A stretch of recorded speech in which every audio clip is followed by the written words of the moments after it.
Mae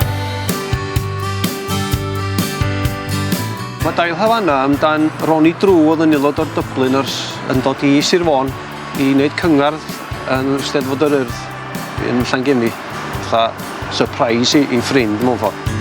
Ar y cei yn Rhesant Cybi, roedd yn sefyll yn y glaw. Dail Hafana ar ei wefus, a suitcase yn ei law. Daeth ar draws y don o wiclo, i ganu clodydd ffrind. A chyn pen diwedd naw, oedd Ronnie wedi mynd. Ei drio glais yn ddidan, ei locsyn sgwad i mynd. Hwyliodd eiriau'r bedd. Pwy gan o gan mor driw, dim ond Ronnie Drew ar y llw. Dwi'n dilyn Wil Tân as 6 blynedd, ond dwi'n nabod as blynyddo. Dwi'n fod pan mae'n canu cynnion ar Werddon, a mae'n hydolus y ffordd mae'n tynnu gynulleidfa ar ei ôl. Be sy'n mynd i fi eto fod i'r llais, y sŵn, a'r cydoriaeth ei hun, y dewis y cynnion. Y glaw ar gerig llwydion, mae pob endus yn diliw. Ers i'r trwbadwr ffarwelio, a gadael cwmni griw.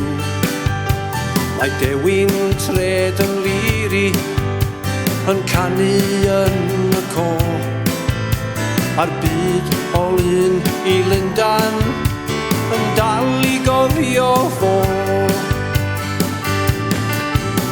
Ei drio glais yn ddidan, ei locsyn sgwad i mynd. Hwyliodd eiriau'r bedd. Pwy gan o gan mor driw, dim ond Ronnie Drew ar y llw. Mae o dono hoff gan fi, dwi'n licio nhw gyd, bob dim yn gan i ddweud gwir. Mae wedi codi calonau ni gyd i ddweud gwir os mae dad di marw a locan ni a bethau. Yn hoff gan i gyn Wil Tân di ilwyd fy mam. Fi wedi bod o bob man yn ddilyn o, am na fi di fam o. Wedi bod 4 gwaith yn Werddon a 4 gwaith yn Blackpool. Rwla mae'n canu. A un rhai mynd bob tro. Ei drio glais yn ddidan, ei locsyn sgwad i mynd. Hwyliodd eiriau'r bedd. Pwy gan o gan mor driw, dim ond Ronnie Drew ar y llw. Ronnie Drew